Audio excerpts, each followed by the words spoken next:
नमस्कार दोस्तों, मेरे YouTube चैनल में आप सभी का स्वागत है। आज मैं कंप्यूटर के 100 महत्वपूर्ण प्रश्न उत्तर लेकर आई हूँ, जो आने वाली सभी प्रतियोगी परीक्षाओं के लिए बहुत ही महत्वपूर्ण है।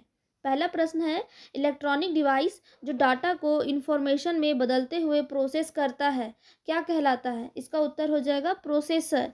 इलेक्ट्रॉनिक डिवाइस जो डाटा को इंफॉर्मेशन में बदलते हुए प्रोसेस करता है, प्रोसेसर कहलाता है।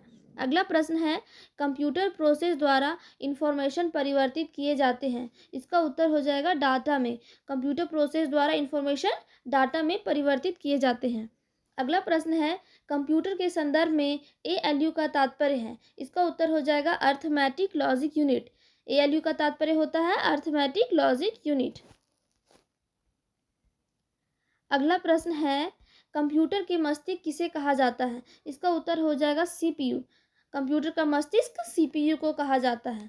अगला प्रश्न है, सीपीयू का विस्तृत रूप है। इसका उत्तर हो जाएगा सेंट्रल प्रोसेसिंग यूनिट। सीपीयू का विस्तृत रूप है सेंट्रल प्रोसेसिंग यूनिट।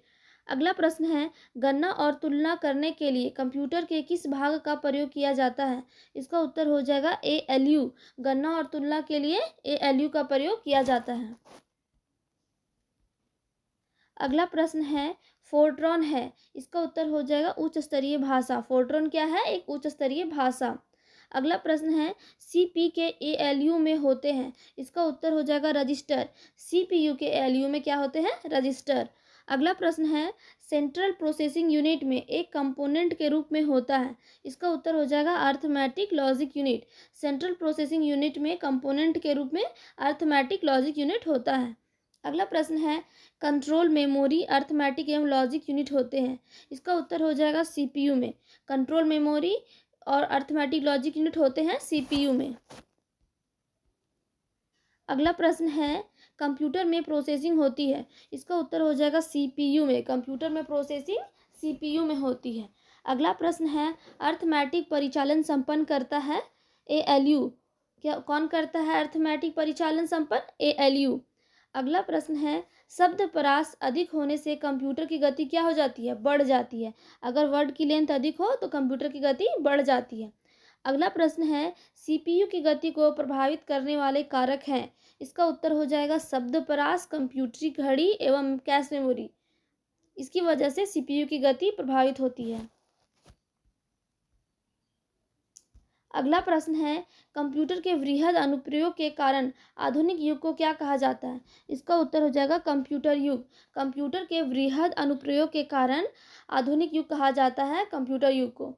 अगला प्रश्न है, दिसंबर को प्रतिवर्ष मनाया जाता है। उसका उत्तर हो जाएगा विश्व कंप्यूटर साक्षरता दिवस। दिसंबर को प्रतिवर्ष विश्व कंप्यूटर साक्षरता दिवस मनाया जाता है। अगला प्रश्न है, प्रथम गणना यंत्र है। इसका उत्तर हो जाएगा अबेकस। प्रथम गणना यंत्र क्या है? अबेकस। अगला प्रश्न है, सबसे बड़ा, सबसे तेज और सबसे महंगा कंप्यूटर है। इसका उत्तर हो जाएगा सुपर कंप्यूटर। सबसे बड़ा, सबसे तेज और सबसे महंगा कंप्यूटर है सुपर कंप्यूटर। अगला प्रश्न है, भारत में विकसित परम सुपर कंप्यूटर का विकास किस संस्थान ने किया है? इसका उत्तर हो जाएगा सीडैक। भारत में विकसित परम सुपर कंप्यूटर का विकास सीडैक संस्थान ने किया है। अगला प्रश्न है, एकीकृत परिपथ का प्रयोग किया जाता है। इसका उत्तर हो जाएगा तृतीय पीढ़ी में। इंटीग्रेटेड सर्किट का प्रयोग तृतीय पीढ़ी में किया जाता है।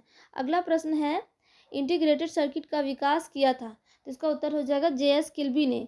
इंटीग्रेटेड सर्किट आईसी का विकास जेएस किल्बी ने किया था। अगला प्रश्न है, इंटीग्रेटेड सर्किट आईसी प्रायः बनी होती है सिलिकॉन की। किससे बनी होती है आईसी? सिलिकॉन की। अगला प्रश्न है, पहला इलेक्ट्रॉनिक कंप्यूटर इनैक बनाया था। इसका उत्तर हो जाएगा पेस्पर एकट एवं जॉन मुचली ने। इनैक किसने बनाया था? पेस्पर एकट एवं जॉन मुचली ने। अगला प्रश्न है, मेन फ्रेम कंप्यूटर के लिए मल्टीटास्क ऑपरेटिंग सिस्टम बनाया गया। इसका उत्तर हो जाएगा बेल प्रयोगशाला में। मेन फ्रेम कंप्यूटर के लिए मल्टीटास्क ऑपरेटिंग सिस्टम बेल प्रयोगशाला में बनाया गया था। अगला प्रश्न है, मल्टी प्रोग्रामिंग का प्रयोग आरंभ हुआ। इसका उत्तर हो जाएगा तृतीय पीढ़ी के कंप्यूटरों से। मल्टी प्रोग्रामिंग कब से आरंभ हुआ? तृतीय पीढ़ी के कंप्यूटरों से। अगला प्रश्न है, भारत में बने प्रथम कंप्यूटर का नाम क्या है? इसका उत्तर हो जाएगा सिद्धार्थ। भारत में बने प्रथम कंप्यूटर का नाम सिद्धार्थ है। अगला प्रश्न है, कंप्यूटर का जनक किसे कहते हैं? इसका उत्तर हो जाएगा चार्ल्स बेबेज को। कंप्यूटर का जनक चार्ल्स बेबेज को कहते हैं। अगला प्रश्न है, सर्वप्रथम आधुनिक कंप्यूटर की खोज हुई? इसका उत्तर हो जाएगा 1946 ईस्वी में। सर्वप्रथम आधुनिक कंप्यूटर की खोज 1946 ईस्वी में हुई।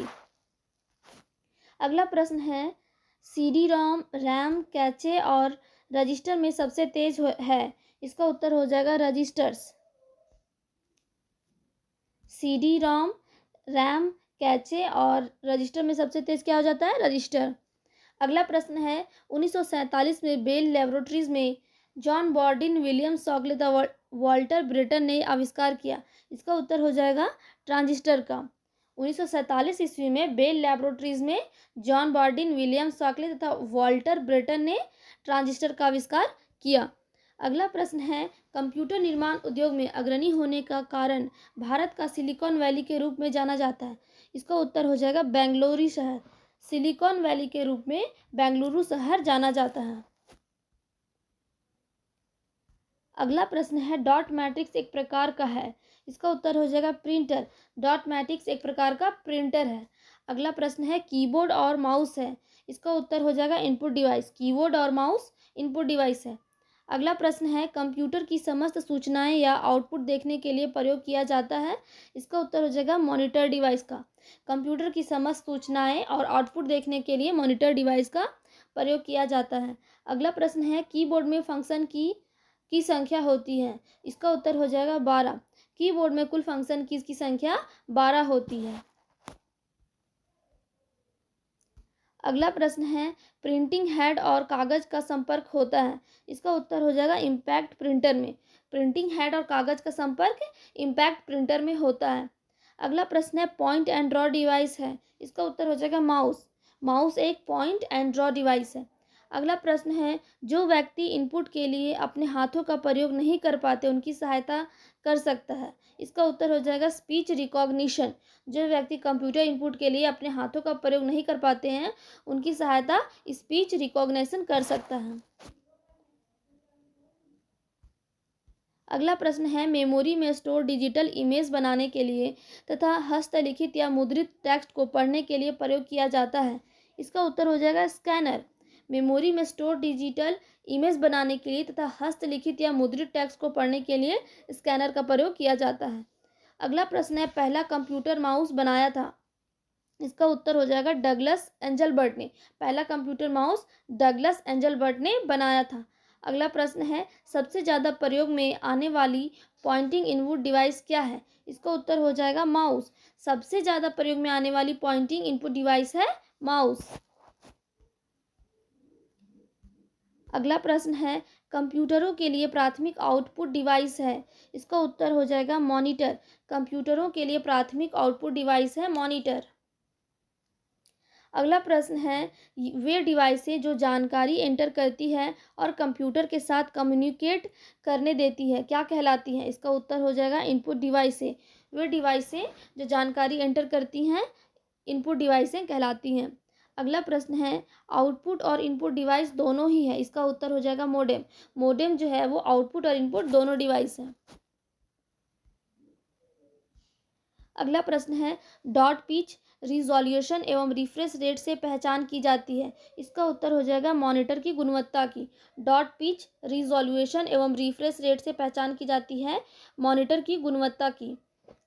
अगला प्रश्न है, मुख्य कंप्यूटर से जुड़े हुए सभी बाह्य डिवाइसों को कहते हैं? इसका उत्तर हो जाएगा पेरिफेरल डिवाइस। मुख्य कंप्यूटर से जुड़े हुए सभी बाह्य डिवाइसों को पेरिफेरल कहते हैं।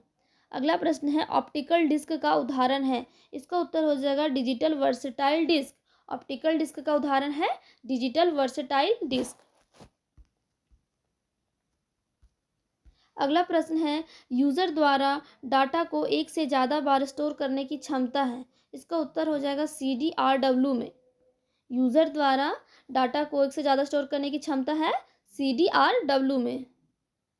अगला प्रश्न है, कंप्यूटर का वह भाग जो सूचना को स्टोर करने में सहायक होता है, क्या कहलाता है? इसका उत्तर हो जाएगा डिस्क ड्राइव। कंप्यूटर का वह भाग जो सूचना को स्टोर करने में सहायक होता है, डिस्क ड्राइव कहलाता है। अगला प्रश्न है, वह डिस्क जिसको इरेज और रीराइट किया जा सकता है, क्या कहलाता है? इसका उत्तर हो जाएगा CD-RW डिस्क। वह डिस्क जिसको इरेज और रीराइट किया जा सकता है, CD-RW डिस्क कहलाता है। अगला प्रश्न है, प्रोग्रामों के सेट निर्माण के समय कंप्यूटर को रीड ओनली मेमोरी में प्री इंस्टॉल किया जाता है, इसका अर्थ है फर्मवेयर। प्रोग्रामों के सेट निर्माण के समय कंप्यूटर को रीड ओनली मेमोरी में प्री इंस्टॉल किया जाता है और इसका अर्थ है फर्मवेयर। अगला प्रश्न है, रैम में डाटा रिटेन करने के लिए इसे सतत पावर सप्लाई की ज़रूरत होती है क्योंकि रैम एक वोलेटाइल मेमोरी है। रैम क्या मेमोरी है? वोलेटाइल मेमोरी है।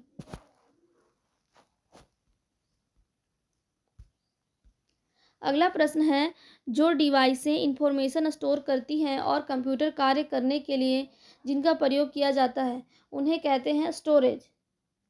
जो डिवाइसें इंफॉर्मेशन स्टोर करती है उसे क्या कहते हैं? स्टोरेज। अगला प्रश्न है, प्राथमिक प्राइमरी स्टोरेज आंतरिक एवं प्राइमरी मेमोरी को कहा जाता है कंप्यूटर की प्रमुख मेमोरी। क्या कहा जाता है? कंप्यूटर की प्रमुख मेमोरी। देरी से बचने के लिए अगले डाटा या इंस्ट्रक्शन को प्रोसेस करने के लिए स्टोरेज स्पेस है, इसका उत्तर हो जाएगा कैश। देरी से बचने के लिए अगले डाटा या इंस्ट्रक्शन को प्रोसेस करने के लिए स्टोरेज स्पेस कैश है। अगला प्रश्न है, रैम एक उदाहरण है वोलेटाइल मेमोरी का। रैम किसका उदाहरण है? वोलेटाइल मेमोरी का। अगला प्रश्न है, CD-RW का पूरा रूप क्या है? इसका उत्तर हो जाएगा कॉम्पैक्ट डिस्क रीराइटेबल। CD-RW का फुल फॉर्म है कॉम्पैक्ट डिस्क रीराइटेबल। अगला प्रश्न है, अस्थायी स्टोरेज डिवाइस है, इसका उत्तर हो जाएगा हार्ड डिस्क। हार्ड डिस्क जो है वो अस्थायी स्टोरेज डिवाइस है। अगला प्रश्न है, कंप्यूटर के स्पेस को जिसमें डाटा लोड होता है और काम करता है, क्या कहते हैं? उत्तर हो जाएगा रैम मेमोरी। कंप्यूटर के स्पेस में जिसमें डाटा लोड होता है उसको रैम मेमोरी कहते हैं और रैम का फुल फॉर्म है रैंडम एक्सेस मेमोरी। अगला प्रश्न है, वह मेमोरी यूनिट जिसको प्रोसेसर द्वारा अधिक तेजी से अभिगम किया जा सकता है, क्या कहलाता है? इसका उत्तर हो जाएगा कैश मेमोरी। वह मेमोरी यूनिट जिसका प्रोसेसर द्वारा अधिक तेजी से अभिगम किया जा सकता है, कैश मेमोरी कहलाता है। अगला प्रश्न है, द्वितीयक संचय यूनिट नहीं है, इसका उत्तर हो जाएगा रैम। रैम जो है वो द्वितीयक संचय यूनिट नहीं है। रैम का पूर्ण रूप क्या है? इसका उत्तर हो जाएगा रैंडम एक्सेस मेमोरी। रैम का पूर्ण रूप है रैंडम एक्सेस मेमोरी। अगला प्रश्न है, सेव कर कंप्यूटर बंद करने पर भी आपका डेटा यथावत रहेगा, इसका उत्तर हो जाएगा सेकेंडरी स्टोरेज डिवाइस में। सेव कर कंप्यूटर बंद करने पर भी आपका डेटा जो है वो सेकेंडरी स्टोरेज में यथावत रहता है, जैसा का तैसा। अगला प्रश्न है, किसी स्टोरेज मीडिया में स्टोर की जा सकने वाली डाटा की अधिकतम मात्रा को क्या कहते हैं? इसका उत्तर हो जाएगा स्टोरेज क्षमता। किसी स्टोरेज मीडिया में स्टोर की जा सकने वाली डाटा की अधिकतम मात्रा को स्टोरेज क्षमता कहते हैं।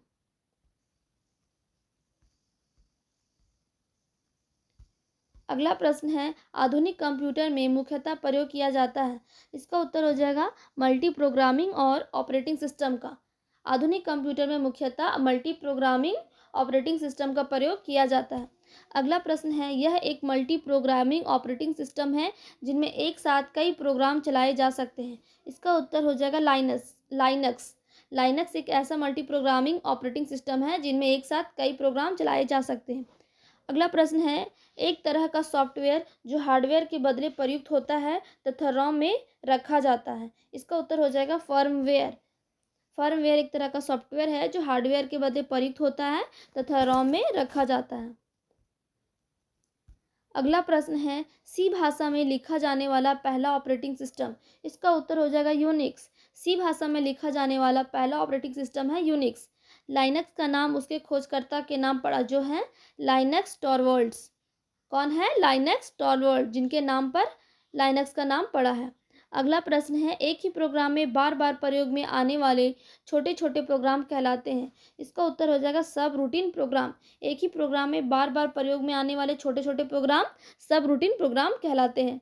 अगला प्रश्न है, कंप्यूटर इंस्ट्रक्शन लिखने के प्रोसेस को कहते हैं, इसका उत्तर हो जाएगा कोडिंग। कंप्यूटर इंस्ट्रक्शन लिखने के प्रोसेस को कोडिंग कहते हैं। अगला प्रश्न है, कंप्यूटर और इससे जुड़ी वे सभी डिवाइसें जो डाटा के इनपुट और आउटपुट के लिए प्रयुक्त होती हैं शामिल है। इसका उत्तर हो जाएगा हार्डवेयर में। कंप्यूटर और इससे जुड़ी सभी डिवाइसें जो डाटा के इनपुट और आउटपुट के लिए प्रयुक्त होती हैं हार्डवेयर में शामिल है। अगला प्रश्न है, वह प्रोग्राम जो कंप्यूटर को प्रयोग करने में आसान बना देता है क्या कहलाता है? Utility software. जो कंप्यूटर को आसान बना देता है प्रयोग करने में क्या कहलाता है? Utility software. अगला प्रश्न है, प्रिंटर और मॉनिटर जैसे पेरिफेरल उपकरणों को माना जाता है। इसका उत्तर हो जाएगा हार्डवेयर। प्रिंटर और मॉनिटर जैसे उपकरणों को हार्डवेयर माना जाता है। अगला प्रश्न है, कंप्यूटर सिस्टम का वह भाग जिसे कोई छू नहीं सकता है क्या कहलाता है? इसका उत्तर हो जाएगा सॉफ्टवेयर। कंप्यूटर सिस्टम का वह भाग जिसे कोई छू नहीं सकता सॉफ्टवेयर कहलाता है। अगला प्रश्न है, कमांड्स को संपन्न करने की प्रक्रिया है। इसका उत्तर हो जाएगा एग्जीक्यूटिंग। कमांड्स को संपन्न करने की प्रक्रिया है एग्जीक्यूटिंग। अगला प्रश्न है, पोस्ट का पूर्ण रूप है। इसका उत्तर हो जाएगा power on self test. POST का पूर्ण रूप है पावर ऑन सेल्फ टेस्ट। अगला प्रश्न है, ओपन सोर्स किस्म का सॉफ्टवेयर है। इसका उत्तर हो जाएगा लाइनक्स। लाइनक्स जो है वो ओपन सोर्स किस्म का सॉफ्टवेयर है। अगला प्रश्न है, कंप्यूटर के डाटा का सीपीयू से परिधि यंत्रों को अंतरण प्राप्त किया जाता है। इसका उत्तर हो जाएगा इंटरफेस के माध्यम से। अगला प्रश्न है, विशिष्ट प्रतिबंधों के आधार पर सॉफ्टवेयर के प्रयोग का कानूनी अधिकार दिया जाता है। इसका उत्तर हो जाएगा सॉफ्टवेयर लाइसेंस के माध्यम से। अगला प्रश्न है, जब ऑपरेटिंग सिस्टम रैम में लोड होता है तब क्या होता है? बूटिंग। जब ऑपरेटिंग सिस्टम रैम में लोड होता है तब बूटिंग होता है। अगला प्रश्न है, सिस्टम को बूट करने का अभिप्राय है। इसका उत्तर हो जाएगा ऑपरेटिंग सिस्टम को लोड करना। अगला प्रश्न है, जब एक कंप्यूटर में दो प्रोसेसर लगाए जाते हैं तो उसे पैरेलल प्रोसेसिंग कहते हैं। क्या कहते हैं? Parallel processing. अगला प्रश्न है, मूर्त कंप्यूटर का भौतिक उपकरण जिसे देखा और छुआ जा सकता है क्या कहलाता है? इसका उत्तर हो जाएगा हार्डवेयर। वैसा भौतिक उपकरण जिसे देखा और छुआ जा सकता है हार्डवेयर कहलाता है। अगला प्रश्न है, जिससे कंप्यूटर एक से अधिक टास्क परफॉर्म कर सकता है उसे सेट ऑफ इंस्ट्रक्शंस के लिए उपयुक्त पद है। इसका उत्तर हो जाएगा सॉफ्टवेयर। अगला प्रश्न है, कंप्यूटर बूट नहीं कर सकता यदि उसमें ऑपरेटिंग प्रणाली ना हो। अगला प्रश्न है, इंस्टेंट मैसेजिंग और गूगल टूलबार उदाहरण है फ्रीवेयर का।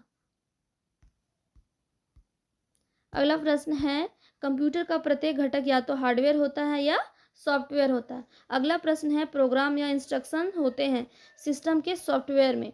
अगला प्रश्न है, कंप्यूटर कंट्रोल करने संबंधी इंस्ट्रक्शन या प्रोग्रामों को क्या कहते हैं? इसका उत्तर हो जाएगा सॉफ्टवेयर।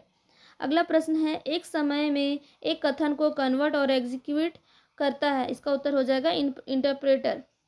अगला प्रश्न है, ऑपरेटिंग सिस्टम और यूटिलिटी प्रोग्राम सॉफ्टवेयर के उस वर्ग के हैं जिन्हें कहा जाता है बायोस सॉफ्टवेयर। अगला प्रश्न है, प्रिंटर, कीबोर्ड और मॉडेम जैसी बाहरी डिवाइसें क्या कहलाती हैं? इसका उत्तर हो जाएगा पेरिफेरल्स। लाइनक्स है, उसका उत्तर हो जाएगा ऑपरेटिंग सिस्टम। लाइनक्स जो है वो ऑपरेटिंग सिस्टम है। अगला प्रश्न है, ऐसे अनुदेश जो कंप्यूटर को बताते हैं कि क्या करना है क्या कहलाता है? Computer software.